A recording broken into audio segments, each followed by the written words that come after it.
नमः शिवाय। शनि प्रदोष व्रत की आप सभी को हार्दिक शुभकामनाएं। आज की वीडियो में हम शनि प्रदोष व्रत की विधि, उससे जुड़ी बातें और उसकी व्रत कथा का रसपान करेंगे। मैं नीलम आप सभी का आपके अपने चैनल प्रभु भक्ति संगीत में हार्दिक स्वागत करती हूँ। शनि प्रदोष व्रत इसलिए महत्वपूर्ण है क्योंकि यह न केवल भगवान शिव की पूजा के लिए बल्कि शनि देव का प्रसन्न करने के लिए भी रखा जाता है। शनि देव को न्याय के देवता माना जाता है और उनके अशुभ प्रभाव से बचने के लिए ही लोग शनि प्रदोष का व्रत रखते हैं। शनि प्रदोष व्रत का पालन करने से व्यक्ति को शनि दोष, साढ़े साती और अन्य शनि संबंधी जो भी कष्ट हो उनसे मुक्ति मिलती है। साथ ही यह व्रत जीवन में सुख, शांति, समृद्धि और मानसिक संतुलन को भी बढ़ावा देता है। जो व्यक्ति इस व्रत का श्रद्धापूर्वक पालन करता है उन्हें शनि देव की कृपा अवश्य मिलती है और उनके जीवन भी सुखमय होता है। शनि प्रदोष के दिन आपको प्रदोष काल के समय अपने आसपास किसी भी शिव मंदिर में जाकर या फिर अपने घर पर ही आप पहले गणेश जी भगवान का पूजन करें, क्योंकि किसी भी शुभ काम को करने से पहले गणेश पूजन को सबसे महत्वपूर्ण माना गया है। इसके बाद शिवलिंग पर जल और पंचामृत से अभिषेक करें। बेलपत्र, धतूरा या फिर जो पूज्य सामग्री आपके पास आसानी से उपलब्ध हो जाए आप उन्हें भगवान को अर्पित करें। शनि देव के लिए काले तिल और सरसों के तेल का दीपक जलाएं। उन्हें काले वस्त्र, उड़द की दाल अर्पण करें, कथा का श्रवण करें और आरती करें। इस तरह से शनि प्रदोष व्रत के दिन शाम के समय मुख्य पूजा की जाती है। इस बार क्योंकि पौष मास के शुक्ल पक्ष का प्रदोष व्रत शनिवार के दिन पड़ रहा है और ये इस साल का पहला प्रदोष व्रत है, ऐसे में यह शनि प्रदोष व्रत का होगा शनिवार के दिन। तो आपको बताते हैं प्रदोष व्रत किस दिन रखा जाएगा, इस दिन प्रदोष काल का समय कब से कब तक रहेगा और कौन कौन से शुभ मुहूर्त हैं। इस दिन बार यह बन रहा है, इस बार त्रयोदशी तिथि जो प्रारंभ होगी वो 11 जनवरी सुबह को 8:22 से और त्रयोदशी तिथि समाप्त होगी 12 जनवरी को रविवार को सुबह 6:33 पर। इसलिए इस बार प्रदोष व्रत 11 जनवरी दिन शनिवार को रखेंगे। प्रदोष व्रत में सुबह से लेकर शाम को प्रदोष काल तक व्रत रखा जाता है। जो भक्त व्रत ना भी रखें उन सबको भी भगवान शिव की और शनिदेव की कृपा पाने के लिए प्रदोष काल में पूजन या कथा का श्रवण अवश्य करना चाहिए। अब जानते हैं इस दिन के मुहूर्त के बारे में। इस दिन सूर्योदय होगा सुबह 7:14 पर, सूर्यास्त होगा 5:55 पर और ब्रह्म मुहूर्त जो होगा वो होगा 5:38 से 6:26 तक। उसके बाद शुक्ल योग और ब्रह्म योग का भी शुभ योग होगा इस दिन। तो इस दिन शुक्ल योग सुबह 11:04 तक रहेगा और बाद में ब्रह्म योग प्रारंभ हो जाएगा। अभिजीत मुहूर्त जो सबसे शुभ मुहूर्त कहा जाता है, 13 मुहूर्त 12:56 तक रहेगा। उसके बाद बात करें राहु काल का समय, जिस समय में कोई भी शुभ काम वर्जित माने जाते हैं वह 9 बजे से 10:30 बजे सुबह तक रहेगा। और आपको सुबह की पूजा जो आप राहु काल का समय प्रारंभ होने से पहले तक आपको अवश्य कर लेनी चाहिए।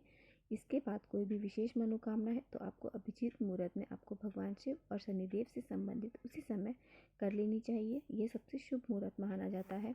अभिजीत मुहूर्त में यदि कोई आप खास उपाय करते हैं तो वो भी आपको इसी समय में करनी चाहिए, तो उसमें सफलता मिलने की जो संभावना है वो बहुत अधिक बढ़ जाती है, क्योंकि भगवान शिव ने त्रिपुरासुर नाम के असुर का वध करने के लिए अभिजीत मुहूर्त का ही इंतजार किया था। 11 जनवरी शनिवार को प्रदोष काल का समय 5:10 से लेकर 6:40 तक रहेगा। तो शाम की पूजा का जो मुख्य समय आपको प्राप्त हो रहा है प्रदोष काल के समय में वो आपको इसी समय करनी है।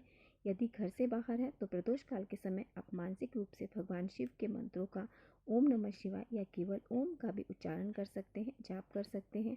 प्रदोष व्रत के दिन आप अपनी सामर्थ्य के अनुसार कुछ भी सामग्री का दान अवश्य करें। तामसिक सेवन चीज़ों के सेवन से दूर रहें। ये थी प्रदोष व्रत से जुड़ी संपूर्ण जानकारी। अब हम सुनते हैं प्रदोष व्रत के दिन सुने जाने वाली कथा। गंगा बहती जटाओं में अमृतधार महान, करुणा सागर अवगढ़गानी, शिव है सबके प्राण, ओम नमः शिवाय। एक बार की बात है, एक नगर में एक सेठ जी रहते थे। सेठ जी के घर में हर प्रकार की सुख सुविधाएं थी। उनके पास अपार धन संपत्ति थी, लेकिन उन्हें दुख था, उनके कोई संतान नहीं थी। इसी कारण सेठ सेठानी दुखी रहते थे। उन्होंने संतान प्राप्ति के लिए कई उपाय, व्रत, उपवास किए, लेकिन कोई सफलता नहीं मिली।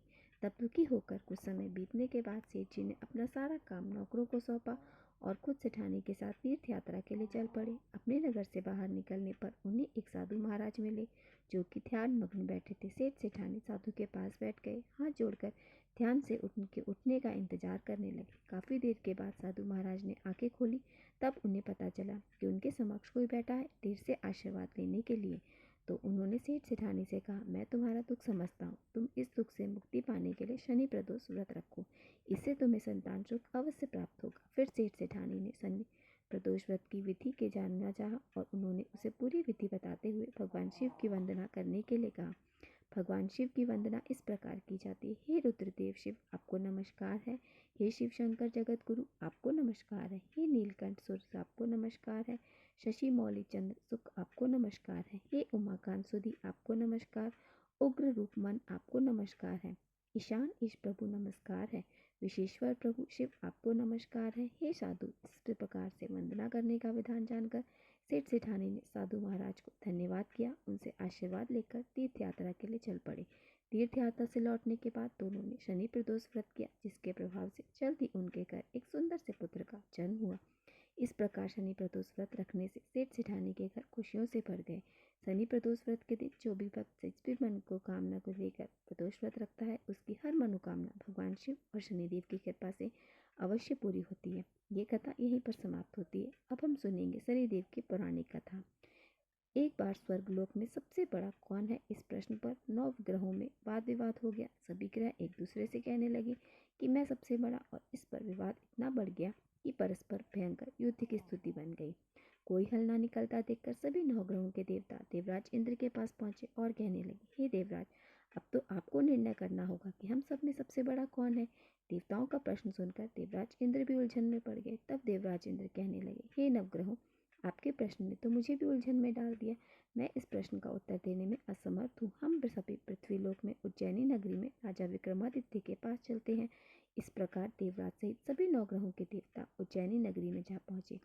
महल में पहुंचकर जब देवताओं ने उनसे अपना प्रश्न पूछा, तब राजा विक्रमादित्य भी कुछ देर के लिए परेशान हो उठे, क्योंकि सभी देवतागण अपनी अपनी शक्तियों के कारण महान थे। सभी नवग्रहों में किसी में भी एक छोटा या बड़ा कह देना बड़ा ही वो था। उन्होंने उनके क्रोध का शिकार होने से बच सकते थे, इसलिए उन्होंने सोचा। अचानक राजा विक्रमादित्य को एक उपाय सोचा। उन्होंने कहा, राजा विक्रमादित्य को न्याय के लिए जाना जाता है, इसलिए उन्हें न्याय के लिए विभिन्न धातुओं अर्थात स्वर्ण, रजत, कांसा, ताम्र, शीशा, रांगा, जस्त, अभ्रक, लोहे के 9 आसन बनवाए। धातुओं के गुणों के अनुसार सभी आसनों को एक दूसरे के पीछे रखवाकर उन्होंने सभी देवतागणों को अपने अपने सिंहासन पर बैठने के लिए कहा। देवताओं के बैठने के बाद राजा विक्रमादित्य ने कहा, आपका निर्णय तो स्वयं हो गया। जो सबसे पहले सिंहासन पर विराजमान है वही सबसे बड़ा है।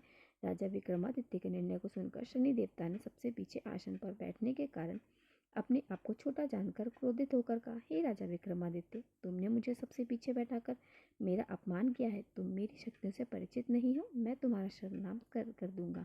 तब शनिदेव ने कहा, सूर्य एक राशि पर 1 महीने, चंद्रमा 2.25 महीने रहते हैं, मंगल 1.5 महीने, बुध और शुक्र 1 महीने, 7.5 जिसे कहते हैं तक रहता हूँ। बड़े बड़े देवताओं को मैंने अपने प्रकोप से पीड़ित किया है। यहाँ तक कि श्री राम को भी 7.5 के कारण ही उन्हें वन में जाकर रहना पड़ा। रावण को 7.5 के कारण युद्ध में मृत्यु का शिकार बनना पड़ा। हे राजा, अब तू भी मेरे प्रकोप से नहीं बच सकेगा। इसके बाद अन्य ग्रहों के देवता तो बड़ी प्रसन्नता के साथ वहां से चले गए, परंतु शनिदेव बड़े क्रोध के साथ वहां से विदा हुए। राजा विक्रमादित्य पहले की तरह ही न्याय करते रहे। उनके राज्य में सभी स्त्री पुरुष बड़े पुरुष आनंद और उससे अपना जीवन यापन करने लगे। इस प्रकार कुछ दिन ऐसे ही सुकून से बीत गए, लेकिन उधर शनि देवता अभी तक अपने अपमान को नहीं भूले। उन्होंने राजा से बदला लेने के लिए एक दिन शनिदेव से घोड़े के व्यापार का रूप धारण करके और व्यापारी बन के उनके पास गए और बहुत से घोड़ों के साथ उज्जैन नगरी में जा पहुंचे। राजा विक्रमादित्य ने अपने राज्य में किसी घोड़े के व्यापारी के आने का समाचार सुना तो उन्हें भी अपने अश्वपाल को कुछ घोड़े खरीदने के लिए भेज दिया। कुछ राजा को घोड़े पालने का भी शौक था। अब घोड़े तो बहुत कीमती थे। अश्वपाल ने जब वापस लौटकर इस बारे में राजा को बताया तो राजा ने स्वयं आकर एक सुंदर और शक्तिशाली घोड़े को पसंद कर लिया। घोड़े की चाल देखने के लिए राजा उस घोड़े पर सवार तो हुए, वह घोड़ा तो बिजली की गति से तेज दौड़ पड़ा। दौड़ते हुए घोड़ा राजा से बहुत दूर एक जंगल में चला गया और फिर वहां राजा को गिराकर जंगल में कहीं गायब हो गया। अब राजा अपने नगर को लौटने के लिए जंगल में भटकने लगे, लेकिन उन्हें लौटने का रास्ता नहीं मिला। भटकते भटकते जंगल में इस प्रकार राजा को जोर से भूख प्यास लगी। काफी भटकने के बाद राजा को एक चरवाहा मिला। राजा ने उससे पानी मांगकर पिया। राजा ने चरवाहे को अपनी अंगूठी दी। फिर राजा रास्ता पूछकर वहां जंगल से निकलकर पास के नगर में पहुंचे। अब राजा ने एक सेठ की दुकान पर बैठकर कुछ देर आराम किया। सेठ से राजा ने बातचीत की, राजा के बारे में पूछा तो राजा ने बताया, मैं उज्जैन नगरी से हूँ। राजा की कुछ देर दुकान पर बैठने से अब सेठ जी को बहुत बिक्री हुई। सेठ जी ने राजा को बड़ा भाग्यवान समझा कि इन्हीं के कारण आज मेरी दुकान में सबसे ज़्यादा बिक्री हुई। तो उन्होंने खुश होकर राजा को अपने घर पर भोजन के लिए आमंत्रित किया और उन्हें अपने घर में से सेठ के घर में सोने का एक हार खूंटी पर टंगा हुआ था।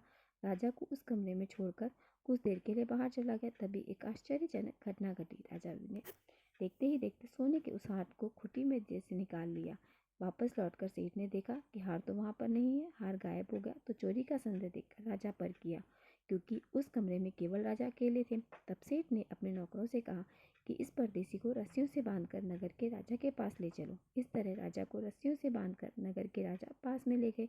और राजा ने जब राजा विक्रमादित्य से हार के बारे में पूछा तो उन्होंने बताया कि उन्हें देखते ही देखते खूंटी ने तो हार को निगल लिया था। इस पर राजा ने क्रोधित होकर चोरी करने के अपराध में राजा विक्रमादित्य के हाथ पांव काटने का आदेश दे दिया। किसी ने भी राजा की बात का विश्वास नहीं किया। इस तरह से राजा विक्रमादित्य के हाथ पांव काटकर उन्हें नगर की सड़क पर छोड़ दिया गया। कुछ दिनों के बाद एक तेली ने उन्हें उठाकर अपने घर ले गया और अपने कोलू पर बैठा दिया।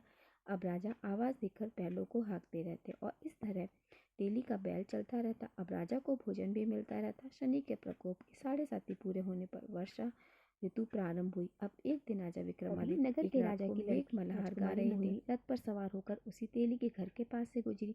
जब उसने मल्हार सुना तो उसे बड़ा अच्छा लगा। दासी को भेजकर गाने वाले को बुलवा लाने के लिए कहा।